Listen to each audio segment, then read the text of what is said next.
With a man we can do nothing. We have to accept him, in the final analysis, on little more than faith. A couple of 100 men are going to die because of a human error. Give us a monument. Find out why men make errors. Produce a means of keeping them from it. Do that, and our deaths will be a small price to pay. These were the words of a dead man. They were heard again and again in the committee rooms and investigation chambers. They were printed and broadcast around the world, and they enabled General Oglethorpe to do the thing that became a burning crusade with him. He would probably have failed in his effort if those words hadn't been spoken by a dying man, while a shrieking white-hot mass plunged through the atmosphere to land finally in the waters of the Pacific. The wreckage missed the city of San Francisco without the necessity of guidance by the rocket fuel so preciously hoarded by West.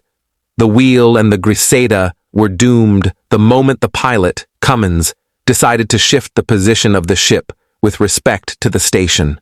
In the anteroom of the base commander's office, Dr. Paul Medic rubbed the palms of his hands against his trouser legs when the secretary wasn't watching and licked the dryness that burned the membrane of his lips. The secretary remembered him. She probably had been the one to make out his severance papers and knew all about Oglethorpe's firing him. Now she was no doubt wondering about the general's calling him back after that bitter occasion, just as Paul himself was wondering, but he was pretty sure he knew. If he were right, it was the opportunity of a lifetime, and he couldn't afford to muff it. The girl turned at the sound of a buzz on the intercom. She smiled and said, "You may go in now, Hanks." He stood up and told his nerves to quit. Remembering the last time he passed through the door, he was now entering. General Oglethorpe was nobody but the base commander, and if Paul Medic got thrown out once more, he would be no worse off than he now was. Oglethorpe looked up a grim trace of a smile at the corners of his mouth. He shook hands and indicated a chair by the desk, resuming his own seat behind it. "You know why I called you in spite of our past differences." Paul hesitated.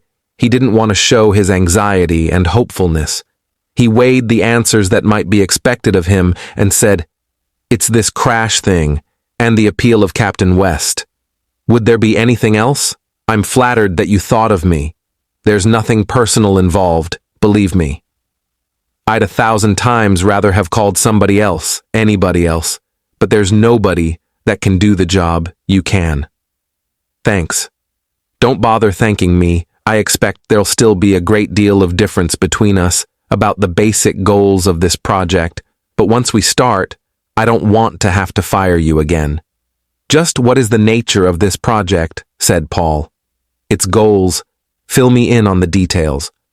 "There are no details beyond what you've read and heard. You're going to provide them. The objective is to find a kind of man that will keep the Frank Wests of the future from dying, as those men aboard the Wheel did." "What kind of man do you expect that to be?" Paul asked. "One who will eliminate for all time the damning verdict that has been handed down in tens of thousands of investigations of accident and disaster human error. We're going to find a kind of man who can be depended on to function without error, one who can undertake a complicated task of known procedure and perform it an infinite number of times if necessary, without a single deviation from standard. Paul Medic regarded the general through narrowed eyes. In spite of his almost agonizing desire to possess the appointment to head up this project, he had to have a clear understanding with Oglethorpe now. He had to risk his chances, if necessary, to make himself absolutely clear. He said, "For untold thousands of years, the human race has spent its best efforts to reach the goal of perfection without achieving it. Now you propose to assemble all the money in the world and all the brains and say, 'Give us a perfect man.' The United States Space Command demands him." "Exactly." General Oglethorpe's face hardened as he returned Paul's steady gaze. "No other technical problem has been able to stand before such an attack. There is no reason why this one should, and the problem must be solved, or we're going to have to abandon space just as we stand on the frontier getting our first real glimpse of it. Your world is such a simple, uncomplicated place. General, said Paul slowly. You want a man with 2 heads, 4 arms, and a tail. Order it coming up. That's the way you operated when I set up your basic personnel program 5 years ago. It didn't work. Then it won't work now. The general's face darkened. It will work because it has to.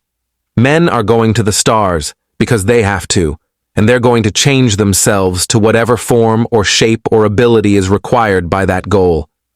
They've done everything else they've ever set themselves to do. Life came up out of the sea because it had courage. Men left their caves and struck out across the plains and seas and took up the whole earth and made it what it is, because they had courage. But to go to space, courage is not enough. We need a new kind of man that we've never seen before. He's a man of iron, who's forgotten he was ever flesh and blood. He's a machine, who can perform over and over the same kind of complicated procedure and never make an error. He's more reliable and endurable than the best machines we've ever made. I don't know where we'll find him, but he can be found, and you will do it, because you believe as I do, that man's frontier must not be closed, and because in spite of your cynicism, you still understand the meaning of duty to your society and your race. There is no possibility of your refusal, so I have taken steps already to make your appointment official. You must also have prepared yourself, said Paul, to accept me with the basic philosophy that must guide me in this matter. And my philosophy is that this project must fail. It has no possibility of success. The man you seek does not exist. An errorless man would be a dead man. Any living man is going to make errors. That's the process of learning. Make an approach correct for error approach, again correct once more. It's the only way there is to learn. The general inhaled deeply and hesitated. I know nothing about that, he said finally. You know what I want. Even if what you say were partially true, there remains no reason why that which has been learned cannot be performed without error. I may have to put up with it, but you'll save yourself and all of us a lot of time if you don't spend 3 months digging up reasons why the project can't succeed. He stood up, as if everything had been said that could possibly be said. Let's go and have a look at your laboratory quarters. In the hot sunlight of the southwest desert, they walked across the yard from the administration building to a large laboratory which had been cleared to the bare floor and walls. Paul felt a sense of instability returning, but only for an instant. He'd all but insulted the general and told him he had no intention of producing the Iron Superman. The Space Command contemplated, and still, he had not been thrown out. They must want him very badly indeed. He had no qualms of conscience about taking the post now. General Oglethorpe had been forewarned and knew what Paul Medic's hopes and intentions were. You can build your staff as big as you need it. The general was saying, this project has crash priority over everything else. We've got the machines to go to space. The machines need the men. You can have anybody you want and do anything you like to them. We hope you can put them back together again in reasonable shape, but that doesn't matter too much. Paul turned about the bare room that would serve adequately as office space. All right, he said. Consider project. Superman begun. Remember, I have no hope of finding a solution in an errorless human being. I'll find whatever answer there is to be found. If you have any objections to my working of those terms, say so. Now, I don't intend to get fired again with a project in the middle of its course. You'll find the way to give us what we need. I want you to come down to the other end of the building and meet a man who will be working closely with you. There had been sounds of activity in the distance, and General Oglethorpe led Paul towards them. They entered a large area in which instrumental equipment was being set up. A tall, thin, dark-haired man came up as they entered. Dr. Nat Holt, said the general instrument and electronics expert. This is Dr. Medic, the country's foremost man in psychology and psychometric analysis. Dr. Holt will be your instrument man. He will design and build whatever special equipment your researches call for. Let me know soon what you'll need in the way of furniture and assistance. He left them standing in the nearly bare room.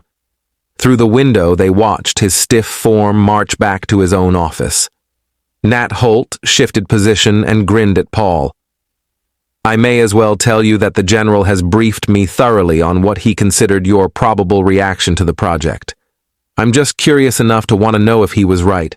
The general and I understand each other, I think," said Paul. "He knows I'm contemptuous of his approach to a problem of human behavior by ordering it solved. But he knows I'll take his money and spend it on the biggest, deepest investigation of human behavior via psychometrical analysis that has ever been conducted. It ought to be enough to buy gold-fringed couches for all the analysts in the country." Paul raised his brows. "If it's that way with you, then why are you joining me?" he asked. "Because I have a stake in this too. I want to see the problem solved just as much as the general does. And I think it can be solved. But not this way. There's only one way to produce men of superior abilities: the method of adequate training, hard, brutal discipline and training of oneself. I'm going to convince Oglethorpe of it after he's seen the failure you intend to produce for him." "That shouldn't be hard," said Paul. "It's the general's own view. The project is simply to implement that view. But let's not have any misunderstanding about my intentions. I expect to give honest value in research for every dollar spent.